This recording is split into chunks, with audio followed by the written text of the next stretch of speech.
Hey everybody, welcome to the Water Damage Restoration Show.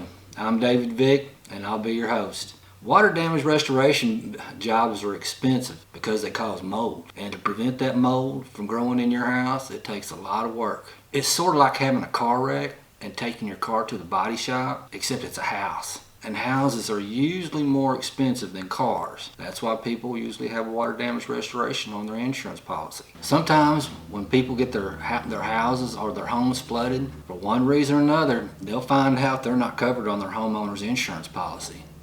And that can be devastating. However, these people can learn how to do these jobs by watching these videos on this show. Maybe somebody owns several properties or a big building and they want to do these jobs on their own. These people can benefit greatly by watching these shows because we'll show you how to get them done. Professionals can also benefit by watching this show. However, I do recommend that anybody that is going out there and doing these jobs professionally and expecting to get paid for them needs to go get certified by IICRC. I can't say enough about those people. So we're not going to dive too far into what they have copyrighted, but we are going to tell people basically how to get the jobs done.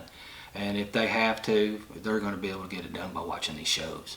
You can see all my certifications here behind me. I was certified in water damage restoration back in 2001, and then I got certified in restorative drying. I'm a certified mold inspector for commercial and residential properties. I'm certified in mold remediation. I'm certified in mold remediation protocols.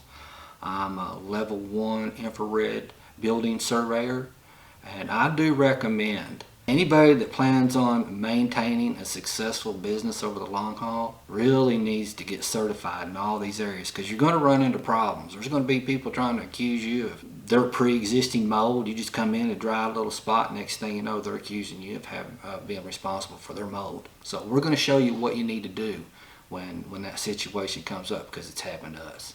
With that being said, here's some of the topics that we're going to be talking about in future videos. We're going to talk a lot about mold.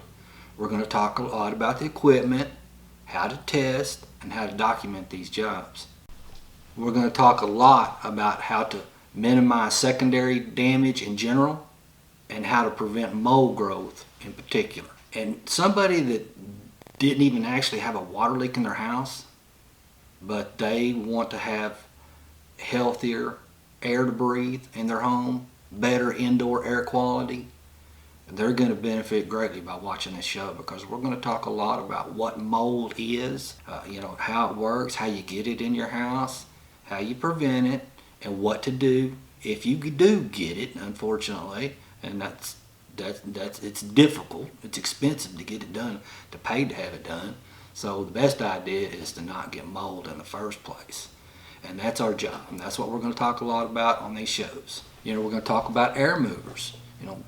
Why do we use air movers in the first place? How do they work? Where do they go? How many do you use? We're going to talk a lot about that. It's the same way with dehumidifiers.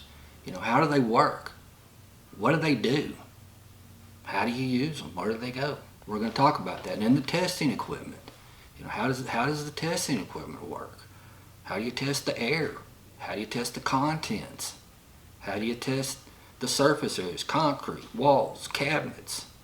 How do you test all that stuff? We're going to talk about that. There's no guesswork to it. It's not a perfect science, but it's a good enough science to get these jobs done right. We're going to talk about moisture maps. I invented what I call moisture maps. And every water damage restoration business, every professional water damage restoration business should be producing moisture readings at the end of the job. And it would be a real good idea, and we're going to talk about this a lot too, that the agents would confirm these readings, just keep people honest when they're out there doing these jobs. They are supposed to be producing moisture readings on the concrete. We're going to talk a lot about that. We're going to recommend that if anybody does have any flooring problems out there from a water leak that they've had the last 3 or 4 or 5 years, like cracks in the vinyl, little bubbles, musty smells in certain rooms that had a flood, that you don't have those same smells in other rooms, we're going to recommend in that case you call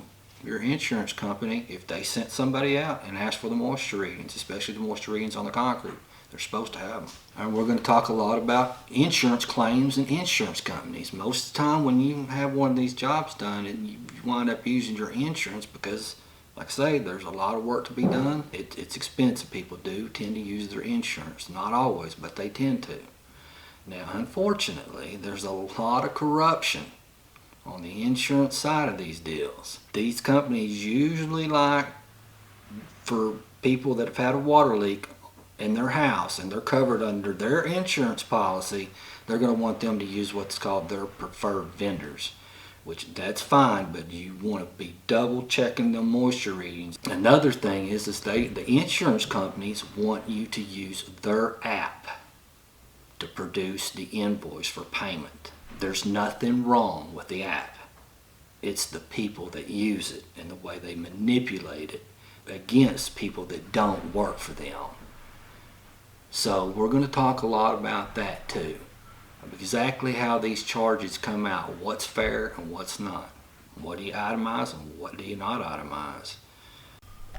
We're going to discuss things in detail like how to dry wet carpet, wet walls, ceilings, concrete, cabinets, crawl spaces, and attics. We're going to go over what needs to be taken out and what can stay.